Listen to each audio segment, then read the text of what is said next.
أعوذ بالله من الشيطان الرجيم بسم الله الرحمن الرحيم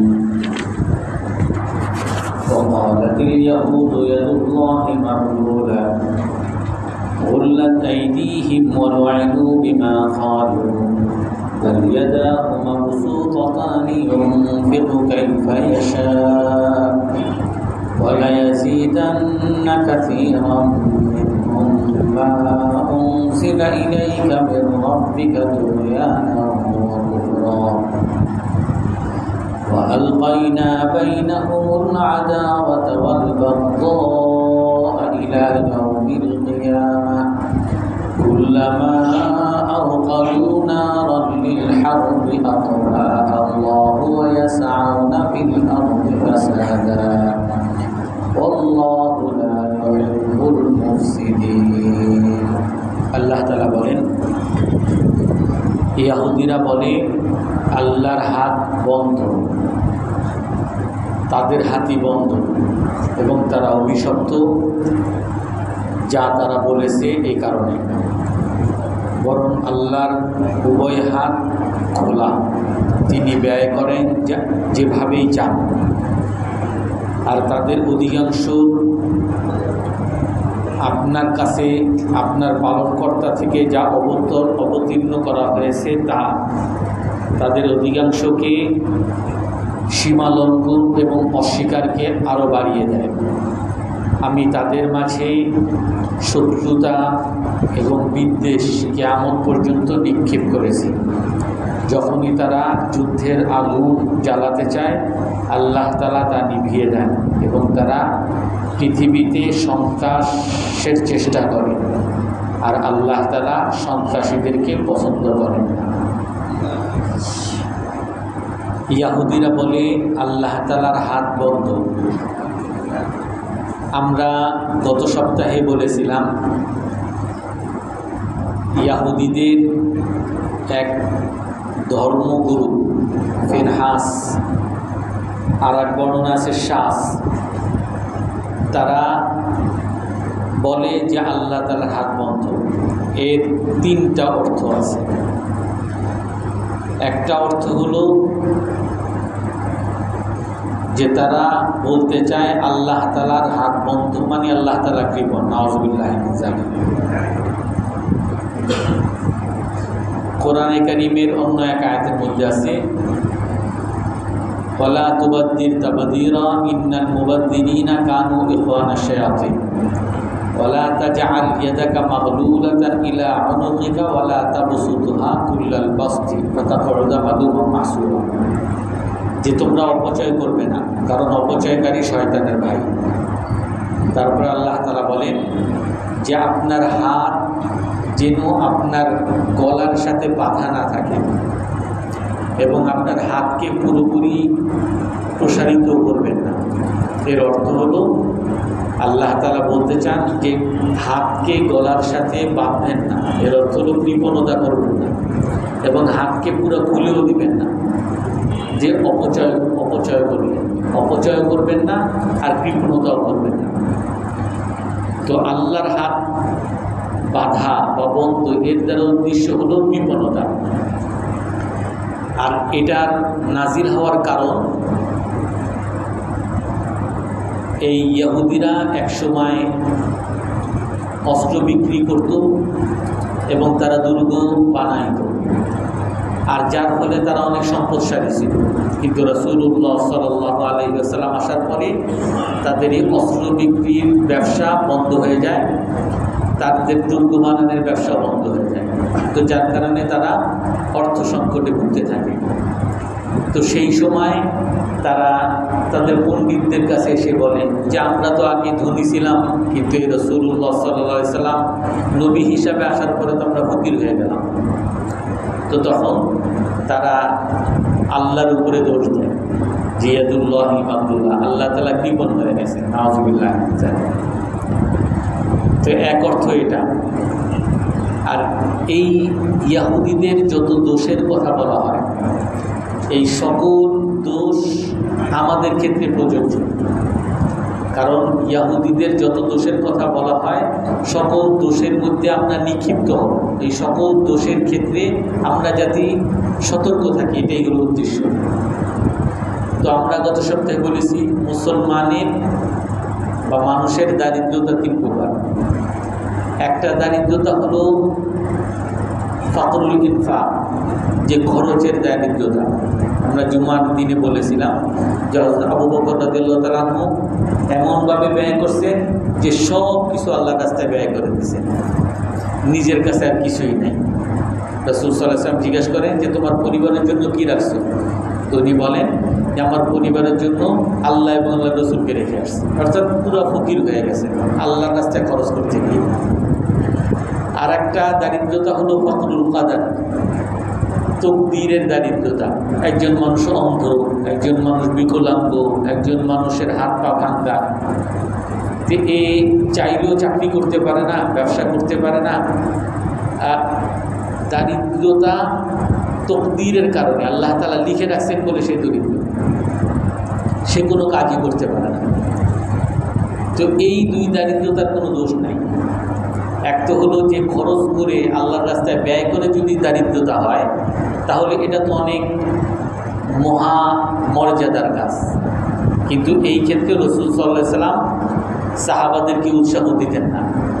কারণ সাহাবায়ে কেরাম যদি এরকম সমস্ত টাকা পয়সা আল্লাহর রাস্তায় খরচ করে দিতেন তাহলে হয়তোবা পরবর্তীতে খরচ করে দেওয়ার পরে যে দারিদ্রতা, তার ছেলে মেয়ের অভাব, নিজের অভাব, খাওয়া দাওয়া না করার যে কষ্ট, এই কষ্টের উপরে সবাই বরদাস্ত করতে পারবে কিনা, এই জন্য রাসূল সাল্লাল্লাহু আলাইহি ওয়াসাল্লাম বলতেন না। কিন্তু হযরত আবু বকরকে রাসূল সাল্লাল্লাহু আলাইহি ওয়াসাল্লাম উৎসাহ দিয়েছেন, কারণ রাসূল সাল্লাল্লাহু আলাইহি ওয়াসাল্লামের পুরো বিশ্বাস ছিল যে আবু বকর রাদিয়াল্লাহু তাআলা সব খরচ করে যদি দরিদ্র হয়ে যান, ঈমানের মধ্যে সামান্যতম ত্রুটি হবে না। শুধু আবু বকর না, ওনার পরিবার, ওনার ছেলে মেয়ে সবাই, কেউ বলবে না যে আপনি সব মসজিদে দিয়ে দিয়েছেন আমরা খাবো। কেউ এটা বলবে না যে আপনি সব টাকা পয়সা মাদ্রাসায় দিয়ে দিয়েছেন, আমাদের জন্য কী রাখছেন। তার ছেলে মেয়েরাও এমন ছিল যে যাদের উপরে রাসূল সাল্লাল্লাহু আলাইহি ওয়াসাল্লামের বিশ্বাস ছিল যে তাদের মধ্যে বিশ্বাসের কোনো ঘাটতি ঘটবে না, বরং দারিদ্রতা যত আসবে তত আরও আল্লাহর উপরে বিশ্বাস তাদের আরও বেড়ে যাবে। সেই জন্য আবু বকর রাদিয়াল্লাহু তাআলার ক্ষেত্রে এটা মহামূল্যবান। এমনিভাবে যদি তাকদীরের কারণে কেউ দারিদ্র হয়, এটাও কঠিন। অনেক সময় আমাদের সমাজেই দেখি যে স্বামী মারা গেছে, ছেলে মেয়ে 5-6টা রেখে মারা গেছে, স্ত্রী কোনো চাকরি করতে পারে না, ছেলে মেয়েদেরকে পড়াইতে পারে না, আর তখন সে আল্লাহরে দোষ দেয় যে এত মানুষ রাইখা আল্লাহ তাআলা আমার উপরই যত গজব নাজিল করছে। আবার গরিব মানুষ, তার ছেলের এমন ওষুধ দিছে যেই ওষুধ যদি চিকিৎসা করতে চায় 20 লাখ টাকা লাগবে, সে খাইতেই পারে না। তখন সে আল্লাহর উপরে রাগ হয় যে আল্লাহ তাআলা আর কাউরে দেখলো না, আমার উপরই সব আযাব দেয়, নাউযুবিল্লাহ। এটা হলো তাকদীরের দারিদ্রতা। এই ক্ষেত্রে সকল মুসলমানের দায়িত্ব হলো যে আল্লাহর উপরে সন্তুষ্ট থাকা। এমনিভাবে খরচের দায়িত্ব, যদি ফকির হয়, কেউ দারিদ্র হয়, সেই ক্ষেত্রেও সকল মুসলমানের দায়িত্ব আল্লাহর উপরে সন্তুষ্ট থাকা। আর একটা দারিদ্রতা হলো ফাকরুল কাসাল, অভাবের দারিদ্রতা। কাজ বাজ করবে না, বাদায় না, শুধু বউ বাপের বাড়িতে আনবে আর এগুলো খাবে, অথবা বউ চাকরি করবে, সে বসে বসে খাবে, নিজে কোনো ব্যবসা করবে না, চাকরি করবে না। তো এই অলসতার যে দারিদ্রতা, এই দারিদ্রতার কথাই এখানে বলা হয়েছে। ইহুদিরা তারা তাদের আগে অস্ত্রের ব্যবসা করত, আগে দুর্গের ব্যবসা করত, এখন সেই ব্যবসা নাই। তো যার কারণে তাদের অভাবনটা আসছে। তো তাদের কি উচিত ছিল যে যেহেতু এই ব্যবসা নাই, অন্য ব্যবসা ধরি, অথবা সবাই কৃষিকাজ করে, আমরা কৃষিকাজ করি, মুসলমানরা কৃষিকাজ করতো, আমরাও কৃষিকাজ করি। অর্থাৎ অন্য কোনো উপার্জনের পথ খুঁজে তাদের দরকার ছিল, কিন্তু তারা না খুঁজে অলসতা। তারা আগে যেমন বসে বসে খাইতো, এখন যেহেতু খাইতে পারে না, এখন দৌড় দেয় আর দোষ দেয় কি? আল্লাহরে দোষ দেয়। নাউযুবিল্লাহ মিন যালিক। বলে ইয়াদুল্লাহ মাগলুলা, আল্লাহ আগে অনেক দান করত, এই নবী আসার পরে আল্লাহ কৃপণ হয়ে গেছে। নাউযুবিল্লাহ মিন যালিক।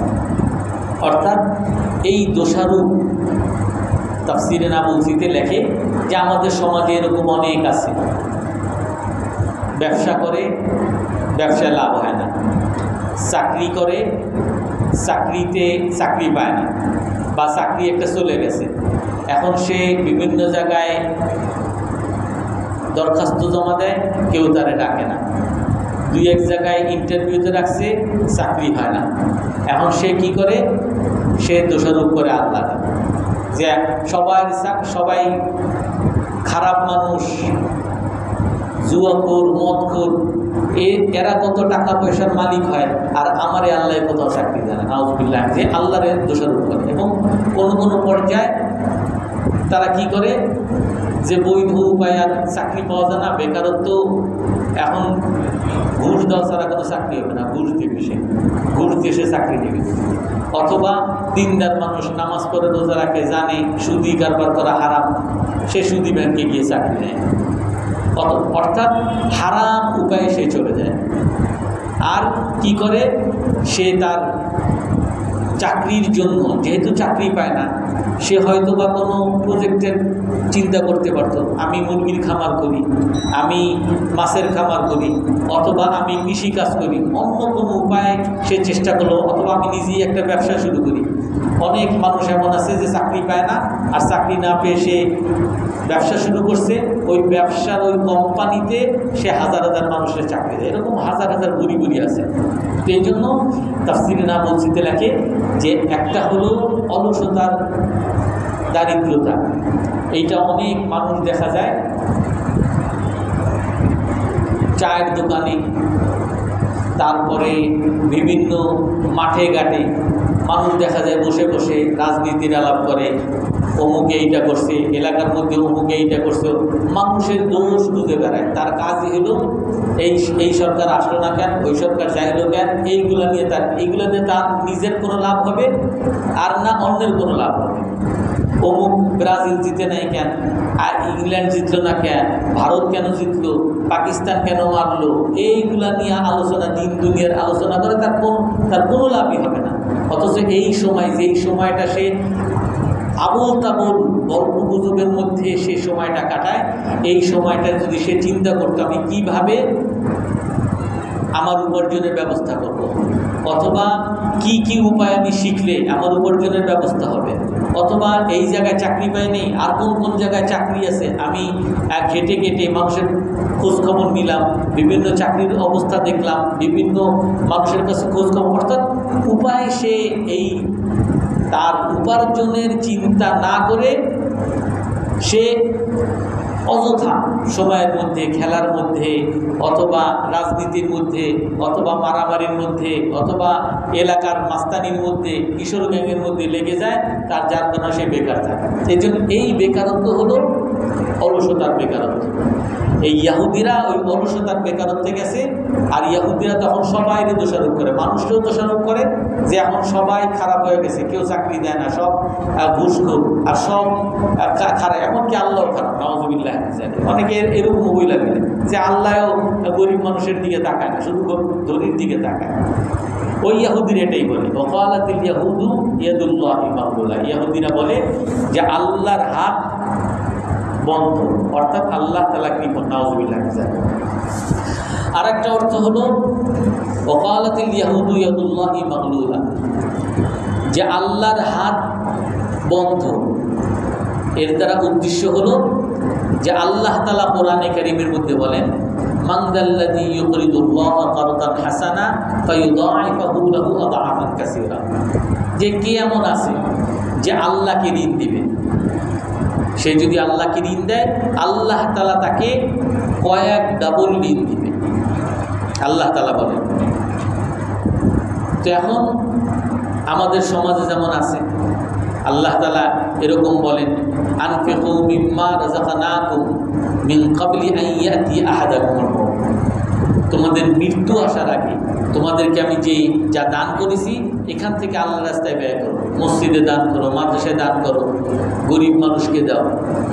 কারণ যখন তোমার মৃত্যু আসবে ফায়াকুলা রব্বি লাউলা আখারতানি ইলা আজালিন করিব ফাআসাদদাক ওয়া আকুন মিনাস সালিহিন। মৃত্যুর পরে সর্বপ্রথম যে আফসোস সেটা করবে, হে আল্লাহ আমাকে আর কিছুদিন দুনিয়াতে সুযোগ দেন, কারণ আমি এই যে টাকা পয়সা যা রেখে আসছি এগুলো আপনার রাস্তায় সদকা করে রাখবো। অর্থাৎ আল্লাহ তাআলা যে সদকার দাওয়াত দিয়েছেন, আল্লাহ তাআলা যে এই টাকা পয়সা মানুষকে দিতে বলছেন, ভালো কাজ করতে বলছেন, এইটা নিয়ে ইহুদিদের তিরস্কার। যে এই রাসূলুল্লাহ সাল্লাল্লাহু আলাইহি ওয়াসাল্লাম উনি মসজিদ করার জন্য মানুষের কাছে টাকা চান, উনি জিহাদ করবেন এই জন্য টাকা চান, উনি কূপ কিনবেন, পানি মুসলমানকে দিবেন এই জন্য টাকা চান। যেমন মোল্লা মৌলবীরা সারাদিন মসজিদের জন্য টাকা চায়, মাদ্রাসার জন্য টাকা চায়, নিজেদের খাওয়ার তো কোনো উপায় নেই, এই জন্য এই মসজিদ মাদ্রাসার টাকা নিয়ে এরা এদের পেট চালায়। অর্থাৎ ইহুদিরা রাসূল সাল্লাল্লাহু আলাইহি সাল্লামকে এবং মুসলমানদেরকে গরিব বলে তিরস্কার করে। এর একটা ঘটনা আছে। রাসূল সাল্লাল্লাহু আলাইহি সাল্লাম যখন নাকি মদিনায় ছিলেন, আদি ইবনে হাতেম, ওই যুগের রাজার ছেলে, হাতেমের ছেলে আদি ইবনে হাতেম, উনি আসছেন রাসূলকে দেখতেছেন। আর রাসূলের কাছে সমস্ত সাহাবীরা, বিভিন্ন সাহাবী আসতেছেন, হে আল্লাহ রাসূল, আমার তো বাসায় খাবার নাই, আমার তো 3 দিন ধরে আমি খাই না। আর এক সাহাবী আসছে, হে আল্লাহ রাসূল, আমার তো কোনো কাপড় জাপুর নাই, আমার কোনো উপার্জনের কোনো উপায় নেই।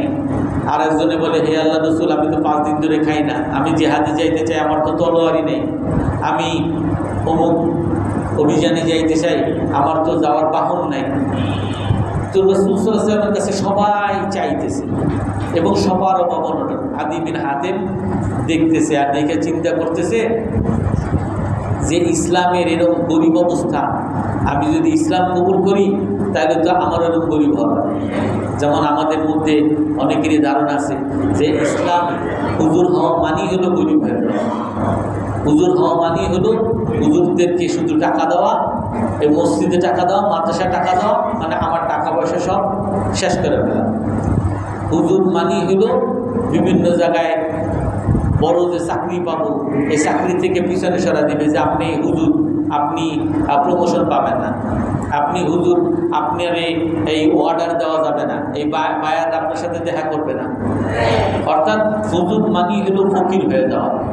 একজন বড় কোম্পানির মালিক, সেও যখন দাড়ি টুপি মাথায় দিয়ে কোথাও যায় তখন তারে কেউ পাত্তাই দেয় না, বরং তারে দূর দূর করে তাড়ায় দেয়, গালিগালাজ করে, এই মিয়া, এই ভাড়া দেন না, তার সাথে গালিগালাজ করে, অথচ সে তার এরকম 10টা কিনতে পারে। অর্থাৎ হুজুর হওয়া মানেই হলে গরিব হয়ে যাওয়া, এরকম একটা চিন্তা ভাবনা। ওই ইহুদিদেরও ওই একই কথা। এই আদি বিন হাতেম চিন্তা করছে, আমি যদি ইসলাম গ্রহণ করি তাহলে আমি এরকম গরিব হয়ে যাব, আমার টাকা পয়সা সব মানুষকে দিয়ে দিব আর আমি গরিব হয়ে যাব। তখন রাসূল সাল্লাল্লাহু আলাইহি ওয়াসাল্লাম আদি বিন হাতেমকে বলেন যে, হে আদি বিন হাতেম, লাআল্লাকা ইয়ামনাউকা মিনাদ-দুখুলি ফিদ-দীন মা তারা। হে আদি বিন হাতেম, রাজার ছেলে, যে তুমি মনে হয় ইসলামে ঢুকতে তোমাকে বাধা দিতেছে, তুমি যা দেখতেছো, তুমি মনে করতেছো যে তুমি যদি মুসলমান হও তুমি গরিব হয়ে যাবা, তোমার টাকা পয়সা সব এই হুজুররা খেয়ে ফেলবে, গরিবরা খেয়ে ফেলবে। রাসূলুল্লাহ সাল্লাল্লাহু আলাইহি ওয়াসাল্লাম আদি বিন হাতেমকে বলেন, ওয়াল্লাহি লা ইউশিকান্নাল মালু আন ইয়াফিদা বিহিম হাত্তা লা ইউজাদু মান ইয়াখুযুল মাল। হে আদি বিন হাতেম, শোনো, মুসলমানদের একটা দিন আসতেছে, যখন আল্লাহ তাআলা এমন সচ্ছলতা দিবেন, মুসলমানদেরকে এমন সম্পদ দিবেন যে মানুষ এই সম্পদ নিয়ে মুসলমানদের মধ্যে ঘুরতে থাকবে, বেড়াইতে থাকবে, ঘোষণা করতে থাকবে, কে এমন আসো এই সম্পদ দিবা, আমি সম্পদ দিতে চাই। জাকাত, তার জাকাত দিতে হবে মানুষকে, দেওয়ার মতো সে কাউকে পাবে না, নেওয়ার মতো কেউ কাউকে পাবে না। এবং রাসূল সাল্লাল্লাহু আলাইহি ওয়াসাল্লাম আরও 2টা ভবিষ্যৎবাণী করেন, এবং সাথে এই ভবিষ্যৎবাণী করেন যে মুসলমানের একটা সময় আসবে যেই সময় মানুষ টাকা পয়সা নিয়ে মানুষকে দেওয়ার জন্য ঘুরতে থাকবে, রাস্তা রাস্তায় ঘুরবে, কিন্তু নেওয়ার মতো কাউকে সে পাবে না। হযরত আদী বিন হাতিম বলেন যে আমি রাসূল সাল্লাল্লাহু আলাইহি ওয়াসাল্লামকে যে 3টা ভবিষ্যৎবাণী বলছেন, আমি নিজ চোখে এই দুনিয়াতে থাকতেই এই 3টা ভবিষ্যৎবাণী আমি দেখে গেছি। তার মধ্যে হযরত ওমর ইবনে আব্দুল আজিজ রাহমাতুল্লাহ আলাইহির যুগে আদী বিন হাতিম বলেন যে আমি দেখতেছি, আমার নিজের চোখে দেখতেছি, সরকার থেকে ঘোষণাকারী ঘোষককে পাঠানো হয়েছে যে কে কে আসো জাকাতের মাল নিবা, কোষাগারে আসো, তাদেরকে টাকা দেওয়া হবে। কোনো একটা মানুষও জাকাত নেওয়ার জন্য কোষাগারে যায়নি, সবাই ধনী। কোনো একটা মানুষকে পাওয়া যায় না পুরা শহরের মধ্যে যে এই জাকাত গ্রহণ করবে। হয়তো আদী বিন হাতিম সেই কথা নিজে বলেন। তো এই জন্য রাসূল সাল্লাল্লাহু আলাইহি ওয়াসাল্লাম আদী বিন হাতিমকে বলেন যে তুমি যে চিন্তা করতেছো মুসলমান হইলেই গরিব হয়ে যাবে, যে না, আল্লাহ তাআলা মুসলমানদেরকে এমন সচ্ছলতা দিবেন যে মুসলমানের মধ্যে কাউকে দেওয়ার মতো তুমি কিছু পাবে না। এখন এইখানে তাফসিরে নাবুয়িতে একটা কথা বলে, তাহলে রাসূল সাল্লাল্লাহু আলাইহি ওয়াসাল্লাম পরের যুগে অনেক সচ্ছলতা আসছে, মুসলমানরা অনেক ধনী হয়েছে, রাসূল তো নবী, রসুলকে কেন আল্লাহ তাআলা সচ্ছলতা দেন নাই? রসুলের যুগে কেন এমন অভাব লাগছে? রসুল নিজের বাসায় রান্না হইতো না, মাসের পর মাস চলে গেছে, কখনো ঘরের মধ্যে রান্না হয় নাই, এমন অভাব কেন হয়েছে? সাহাবাদের এমন অভাব কেন হয়েছে? তাফসীরে নাবুয়িতে বলেন যে রাসূলুল্লাহ সাল্লাল্লাহু আলাইহি সাল্লাম যদি ধনী হইতেন, কথার কথা, অথবা যদি রাসূলুল্লাহ সাল্লাল্লাহু আলাইহি সাল্লাম অনেক সম্পদশালী, অনেক শক্তিশালী হইতেন, যে রসুলের মোকাবেলা করার মতো ওই যুগে ওই কেসরা কায়সার সম্রাট কেউ রসুলের সাথে আর পার না, পুরো পৃথিবী রসুলের হাতে তত্ত্বাবধানে। রসুল যদি অনেক ধনী হইতেন, তাফসীর নাবুয়িতে লেখে, তাহলে যারা মুসলমান হইত অনেক মানুষ এমন হয়ে যাইত সে ইসলাম গ্রহণ করত টাকা পয়সা পাওয়ার জন্য। সে চিন্তা করতো যে কোথাও চাকরি পাই না, যে এই তাবলিগে যাই, এই তাবলিগের মুরব্বী তার একটা কোম্পানি আছে, তার সাথে তাবলিগে গেলে সে আমার একটা তার কোম্পানিতে চাকরি দিবে, অথবা এই পার্টিতে ঢুকি, এই ইসলামিক পার্টিতে ঢুকি, তার ব্যাংক আছে, এই ব্যাংকে আমার ব্যাংকে চাকরি দিবে। অর্থাৎ এই ইসলাম গ্রহণ করাটা তখন টাকা পয়সার লোভে হইত। যদি শক্তিশালী হইত, তখন যদি ইসলামের অনেক শক্তি থাকতো, তাহলে মানুষ চিন্তা করতো যে এই এখন বিএনপিতে যদি ঢুকি তাহলে সামনে ক্ষমতা আসবে, একটা ভাবসাব হবে, এখন এই জন্য সব বাদ দিয়ে বিএনপিতে ঢুকবো। আবার এক সময় আওয়ামী লীগ বড়ই, এখন সব বাদ, আওয়ামী লীগে ঢুকবো। কারণ এই যে আওয়ামী লীগ বিএনপিতে ঢোকা, এগুলো হলো সব ক্ষমতার জন্য ঢোকা, এটা কোনো অরিজিনাল অমুক দলে ভালোবাসে সেই জন্য না। এরকম যদি শক্তিশালী যদি রাসূল সাল্লাল্লাহু আলাইহি ওয়াসাল্লাম হতেন, অথবা রাসূল যদি অনেক ধনী হইতেন, সম্পদশালী হইতেন, তাহলে দেখা যাইত যে যারা মুসলমান হইত, হয়তো বা কেউ সম্পদের জন্য মুসলমান হয়েছে, অথবা কেউ শক্তির জন্য, ক্ষমতার জন্য মুসলমান হয়েছে। আল্লাহর জন্য খালেসভাবে মুসলমানের সংখ্যা তখন খুবই কম থাকতো, মুনাফিকের সংখ্যা অনেক বেশি থাকে। এই জন্য আল্লাহ তাআলা সকল নবীগণকে দুনিয়াতে অভাবী রাখছে, কারণ এই নবীদেরকে যারা মানবে তারা যাতে খালেসভাবে আল্লাহর সন্তুষ্টির জন্য যাতে মানে। এই জন্য সকল নবীদের ক্ষেত্রে তার জাতিরা বলতো, ইন্নী আরাকা ওয়া কওমাকা আলা আরাদিলানা বাদিয়ার রায়, হে নূহ আলাইহিস সালাম, আমরা তো তোমারে আমাদের মধ্যে সবচেয়ে নিকৃষ্ট গরিব দেখি, তোমারে যারা মানে এরাও গরিব। এই জন্য সকল নবী এবং নবীর অনুসারীগণ গরিব হইতেন। কেন? কারণ এই গরিব মানুষ যারা ইসলাম কবুল করতেন, তখন তারা টাকা পয়সার জন্য যাতে কেউ ইসলাম কবুল না করে, আল্লাহকে খুশি করার জন্য ইসলাম কবুল করে। কিন্তু এই টাকা পয়সা এটা আল্লাহর কাছে কোনো মূল্য রাখে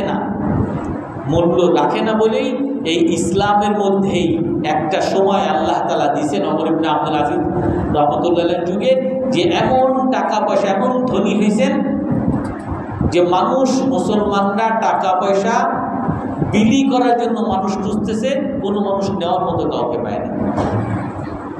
তো এই জন্য ওই ইহুদিদের দ্বিতীয় আর করত আল্লাহর হাত কৃপণ, আল্লাহ তাআলা কৃপণ। এর দ্বারা উদ্দেশ্য হলো যে আল্লাহ তাআলা মানুষের কাছে ঋণ চায়, আল্লাহ তাআলা মানুষের কাছে সদকা চায়। মুসলমান রাসূল সাল্লাল্লাহু আলাইহি ওয়াসাল্লাম মানুষের কাছে সদকা চায়, মানুষের কাছে ঋণ চায়, মানুষের কাছে দান চায়। মুসলমানরা সব হইল গরিব ফকির এবং তারা শুধু মানুষের কাছে চাউন্না পার্টি। আলেম ওলামা এই হুজুররা শুধু সারাদিন চায় চাউন্না পার্টি। ওই ইহুদিরা এইটা বলতো যেমন আমরা বলি।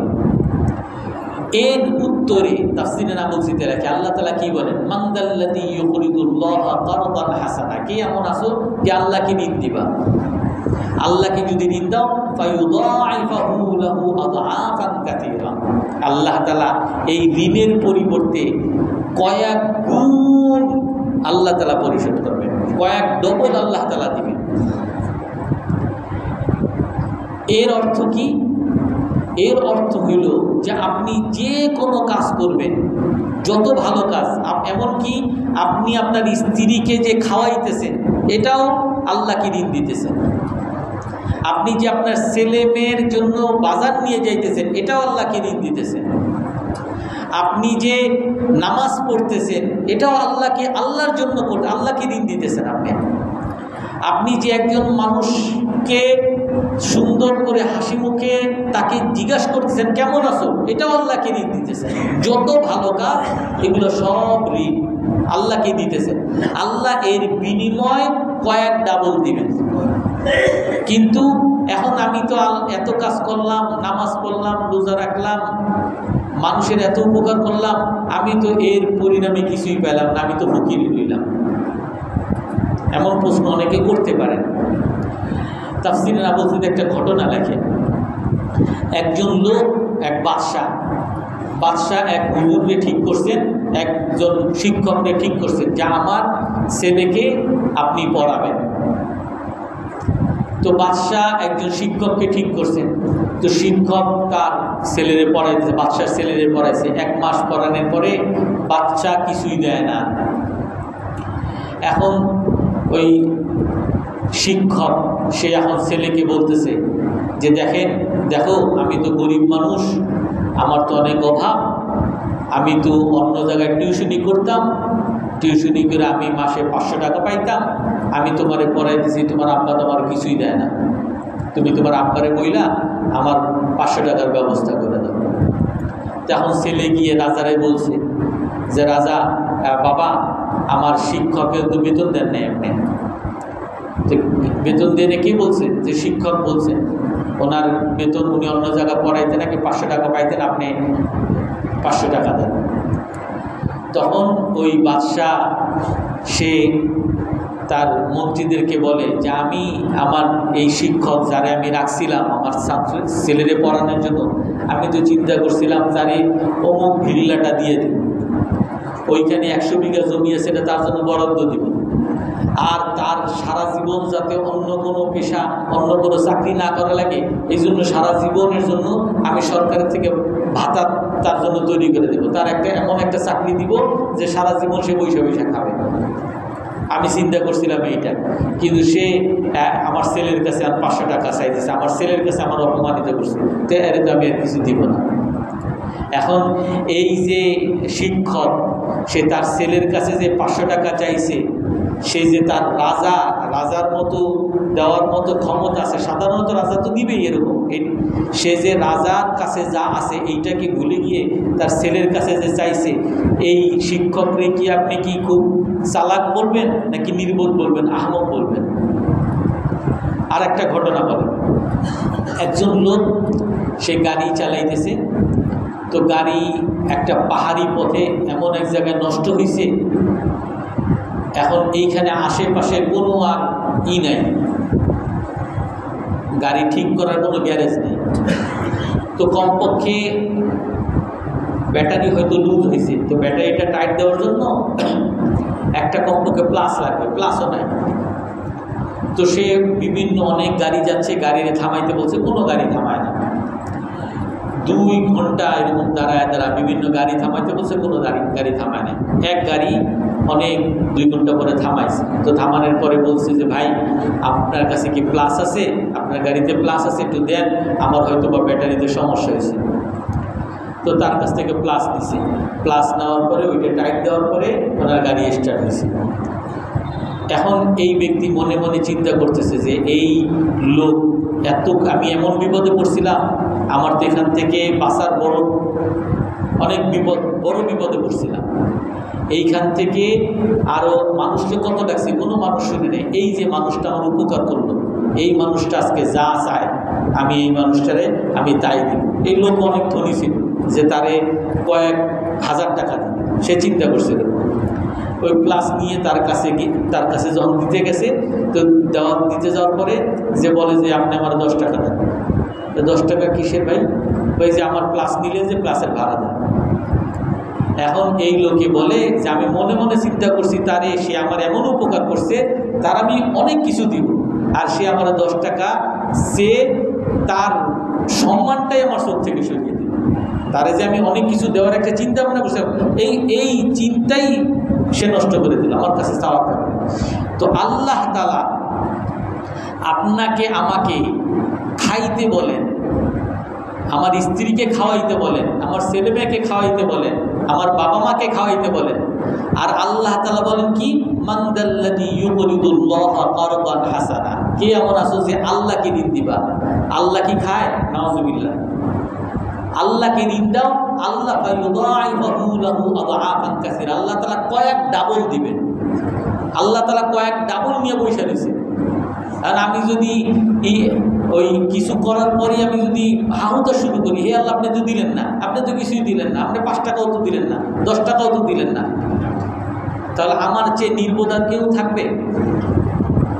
আল্লাহ এরকম আপনারা সমাজের মধ্যে দেখবেন, খুঁজে দেখবেন, যেই সমস্ত সন্তানরা বাবা মায়ের মৃত্যু পর্যন্ত খেদমত করছে, তাদের মতো, তার সমকক্ষ, তার ভাই বেরাদার আত্মীয় স্বজনের মতো, তার মতো ধনী আর কেউ নাই, সুখী আর কেউ নেই। আপনি খুঁজে দেখেন, এমন সুখী মানুষ, এমন ধনী মানুষ, তার ভাই বেরাদার সকলের মধ্যে সে সেরা থাকে।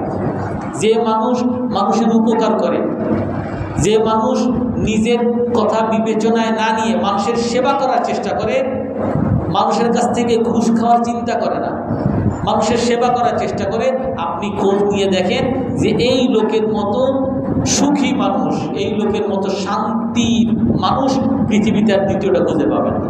আল্লাহ তাআলা এগুলো নিয়ে বসে আছে।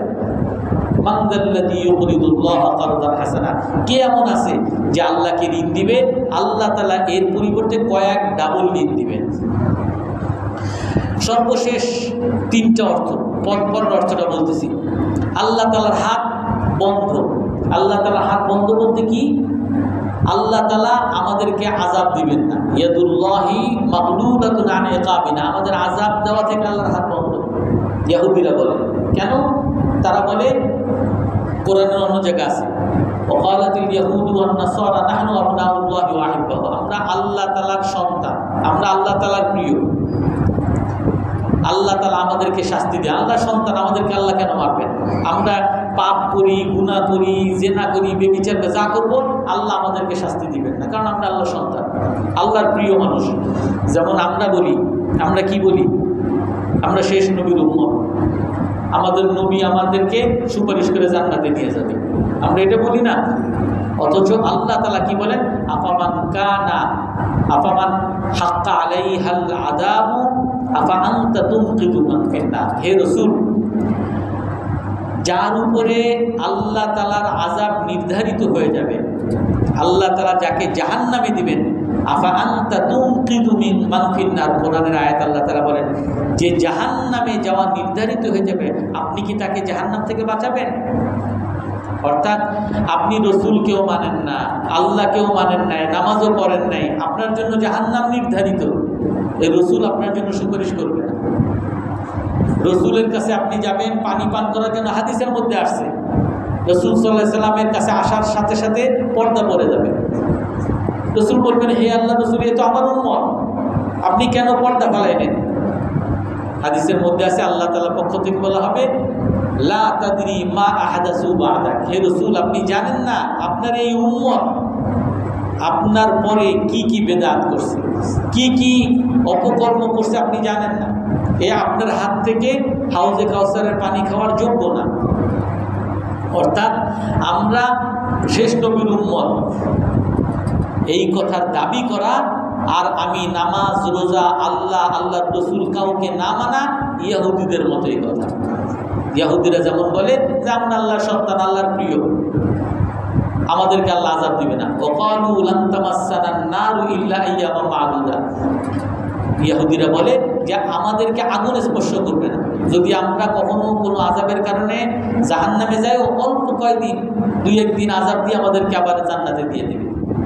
আল্লাহ তাআলা তার পরের আয়াতে বলেন, ওয়াকালু লান তামাসসানান নারু ইল্লা আইয়ামান মা'দুদা বাল ইত্তাখাযতুম আহদাল্লাহি ইনদাকুম আম তাকুলুনা আলাল্লাহি মা লা তা'লামুন, তোমরা কি আল্লাহর কাছ থেকে কোনো অঙ্গীকার পাইছো যে আল্লাহ বলছে তুমি আল্লাহর প্রিয়, এই জন্য আল্লাহ তোমার কোনো শাস্তি দিবে না, কোনো অঙ্গীকার পাইছো আল্লাহর কাছে? আম তাকুলুনা আলাল্লাহি মা লা তা'লামুন, নাকি আল্লাহর উপরে মিথ্যা অপবাদ লাগাইতেছো? আমরা এরকম আল্লাহর উপরে মিথ্যা অপবাদ লাগাই যে আমরা শেষ নবীর উম্মত, আমরা জান্নাতে যাব। এই জন্য মুহাদ্দিসিনে কেরাম বলে, তাফসীরে নাবুচিত আছে, উম্মতে মুহাম্মাদি 2 প্রকার, একটা উম্মাতু আল ইস্তিজাবা আর একটা হলো উম্মাতুত তাবলীগ। একটা হলো তাবলীগের উম্মত যারা রাসূলের উম্মাতুল ইস্তিজাবা, আর একটা হলো সাড়া দেওয়ার উম্মত। রাসূল আল্লাহর দিকে ডাকছেন, আল্লাহ তাআলা মানুষকে আল্লাহর দিকে ডাকেন, কিছু উম্মত আল্লাহর ডাকে সাড়া দিছে, কিছু উম্মত রাসূলের ডাকে সাড়া দিছে। আল্লাহ তাআলা বলেন হাইয়া আলাস সালাহ, তোমরা নামাজে আসো, সেই ডাকে সাড়া দিছে, নামাজ পড়ে। হাইয়া আলাল ফালাহ, সফলতার দিকে আসো, তারা সেই ডাকে সাড়া দিয়ে সফলতার পথে গেছে। রাসূল সাল্লাল্লাহু আলাইহি ওয়াসাল্লাম বলছেন যে তোমার 24 ঘন্টা সব কিছুতে আমার সুন্নাত আছে, কুল ইন কুনতুম তুহিব্বুনাল্লাহ ফাত্তাবিউনি, আমার অনুসরণ করো। যদি আল্লাহকে ভালোবাসো, আমাকে ভালোবাসো, তোমরা আমার অনুসরণ করো। ফাইল্লাম ইয়াস্তাজিবু লাকুম, যদি আল্লাহ আপনি যে আপনার অনুসরণের জন্য ডাকতেছেন তারা যদি আপনার ডাকে সাড়া না দেয়, আপনি জেনে রাখেন ফাআলাম আন্নামা ইয়াত্তাবিউনা আহওয়াআহুম, সুন্নত মানে না, খাবারের সময় সুন্নত খুঁজে না, ঘুমের সময় সুন্নত খুঁজে না, চাকরির সময় রাসূলের আদর্শ খুঁজে না, ব্যবসার সময় রাসূলের আদর্শ খুঁজে না, নিজের ইচ্ছা মতো করে। আপনি জেনে রাখেন আন্নামা ইয়াত্তাবিউনা, সে নিজের মনের পূজারী, সে মূর্তি পূজক, সে নিজের মনের পূজারী। এই জন্য এক উম্মত হলো যারা সাড়া দেওয়ার উম্মত, এরাই হলো কুনতুম খায়রা উম্মাহ, তোমরা শ্রেষ্ঠ জাতি, যারা রাসূলের ডাকে সাড়া দিছে, আল্লাহর ডাকে সাড়া দিছে এবং নিজেরা দাওয়াতের কাজ করে, ভালো কাজের আদেশ করে, অসৎ কাজে নিষেধ করে। কুনতুম খায়রা উম্মাহ, তোমরা হলো শ্রেষ্ঠ জাতি। আর যারা উম্মাতুত তাবলীগ, রাসূল ডাইকা গেছেন, নামাজের সময় হাইয়া আলাস সালাহ মুয়াজ্জিন বলেই যাচ্ছেন নামাজের দিকে আসো, নামাজের দিকে আসো, আর আমি নাক ডেকে ঘুমাইতে যাচ্ছি। হাইয়া আলাল ফালাহ, সফলতার দিকে আসো, সফলতার দিকে আসো, আর আমি সিনেমার নিয়ে ব্যস্ত আছি। রাসূল সাল্লাল্লাহু আলাইহি ওয়াসাল্লাম বলেন যে হালাল হারাম থেকে বাঁচো, আমি আমার হারাম, ঘুষ নিয়া, সুদ নিয়া, মানুষকে ঠকানো নিয়ে আমি ব্যস্ত আছি। রাসূলের কোনো ডাকে সাড়া দিই না। আমিও উম্মত, কিন্তু আমি সাড়া না দেওয়া উম্মত। এই উম্মতের জন্য রাসূল সাল্লাল্লাহু আলাইহি ওয়াসাল্লাম সুপারিশ করবেন না। এই উম্মতের জন্য আল্লাহ তাআলার কোনো ওয়াদা নাই যে তাকে জাহান্নাম থেকে বাঁচাবে। এই জন্য আমরা ওই ইহুদিদের মতো যদি বলি যে আমরা আল্লাহর প্রিয়, আমরা শেষ নবীর উম্মত, এটা কি ইহুদিদের কথা হবে না মুসলমানের কথা হবে? ইহুদিদের কথা হবে। এই জন্য আমরা সবাই সারা দেওয়ার উম্মত হওয়ার চেষ্টা করবো তো ইনশাআল্লাহ। আল্লাহ তাআলা সকলকে আমল করার তৌফিক দান করেন। কারো কোনো প্রশ্ন আছে?